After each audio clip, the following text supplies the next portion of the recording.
There was this famous basketball player by the name of Allen Iverson who goes on an epic rant during a press conference where he says, quote, "We're talking about practice, man. That's not the game. How silly is that?" Unquote. And he goes on for probably close to 10 minutes.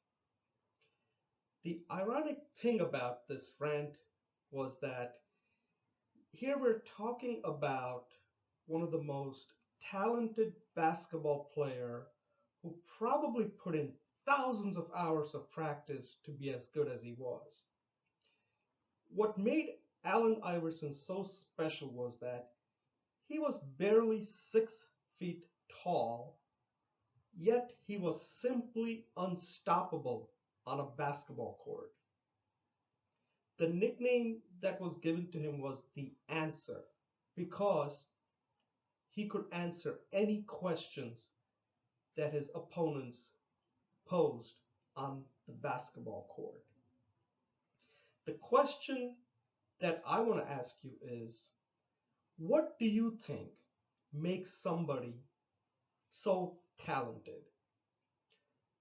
Is talent you're born with, or is talent is something that is made? Well, the answer is, of course, talent is made through practice, but more specifically, something called deep practice. And this is something that Dan Coyle talks about in his book, The Talent Code, where he travels around the world looking for people in various disciplines who have developed tremendous talent. And he looks at it and he discovers that the common thread running across all of these people in various disciplines is how they develop their talent. What he calls it deep practice. In this talk, I'll first define talent, then explain to you what this deep practice is all about, then look at two examples, one in sports, one in academic, and then I'll talk about how I am using deep practice to become a better speaker, and then perhaps you too can take away some tips to apply to the skill that you want to develop. So let's define talent. To put it simply, talent is somebody who possesses repeatable skills that allows them to do the right thing at the right time.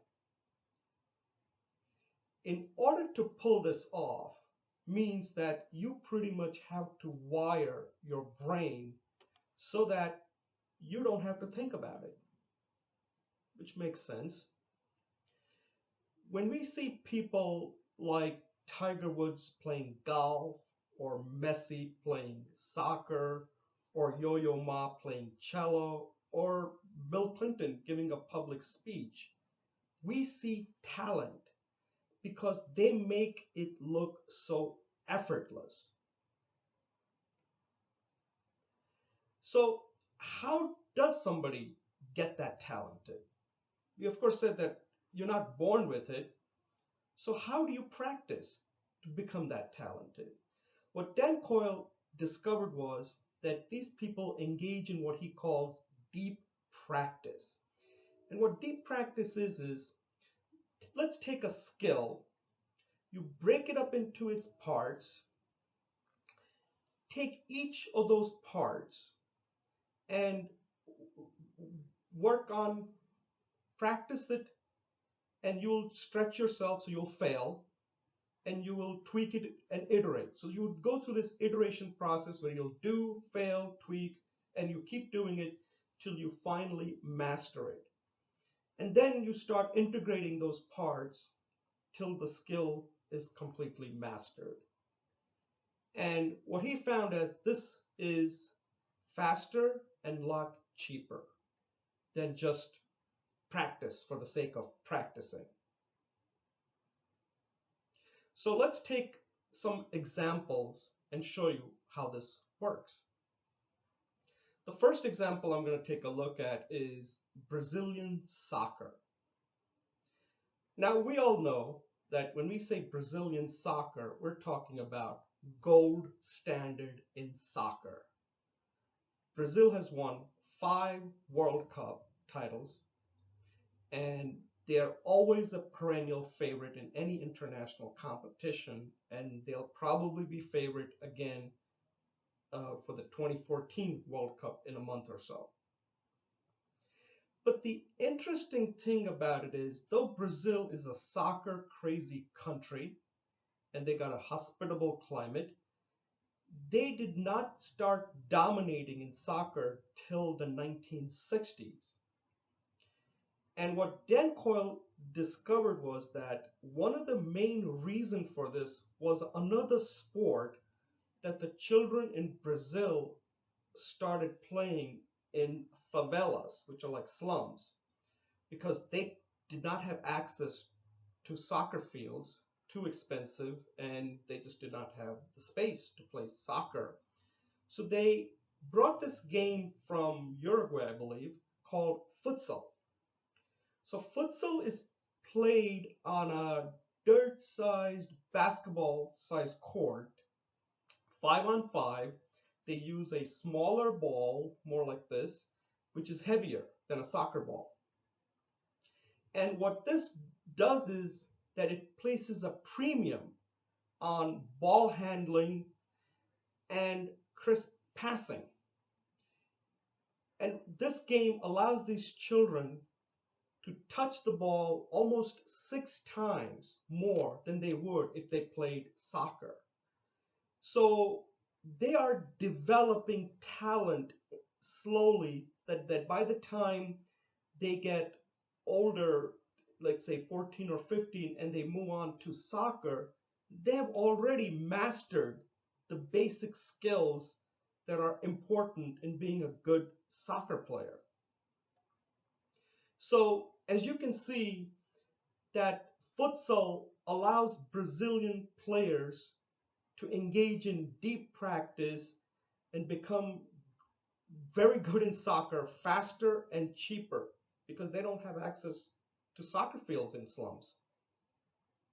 Let's take a look at another example, and this is more an academic. That's something that you can use for what you're doing or your children can. So there was this professor, and what he wanted to find out was which method produced better results when it came to testing. So he basically took 2 groups, one called Group A, the other one, let's call them Group B.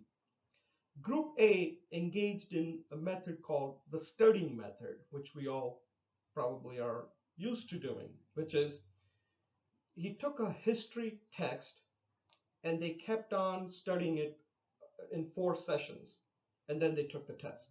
So that's the studying method. Let's look at the Group B, where he used these testing method. The way this worked was they studied the text the first session, and on the 3 other subsequent sessions, they tested themselves. So that's the testing method, and then they took the test. And what he discovered was that the testing method produced better outcomes in less time.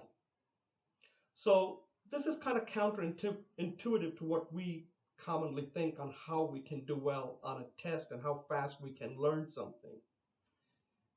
Let me now talk about a personal example. So after reading this book, I said, how can I use this to become a better speaker? So what I'm doing is I've looked at different parts of the speech. As you would agree, there are lots of parts to becoming a good speaker. The part that I'm focusing on right now is clarity. Because if I'm not clear, if you do not understand what I'm saying, then the speech has no relevance to you. It's meaningless. It's just words. So what I'm doing is I am, like in this example, I'm trying to give a speech, and then I will look for feedback, see what worked, what didn't work, but keep stretching myself. I'm just not going to be satisfied and saying, oh, I just gave a speech and I'm done, because I don't think that's deep practice. So I'm going to keep stretching, take a concept that's difficult and see if I can make it clear to somebody who doesn't know anything about it. And then once I master this, then I'll move into the next part of the speech, which could be voice projection, could be hand gestures, could be a lot of different things. And then put it all together to become a good speaker. Now, you can do the same thing in any skill that you want to become good at, whether it's personal reasons, sports related, artistic, academic, or even professional. So, in closing, let's say I do become good at speaking. You're not going to hear me go through a rant like Ellen Iverson saying, we're talking about practice. Man, that's not the speech. How silly is that?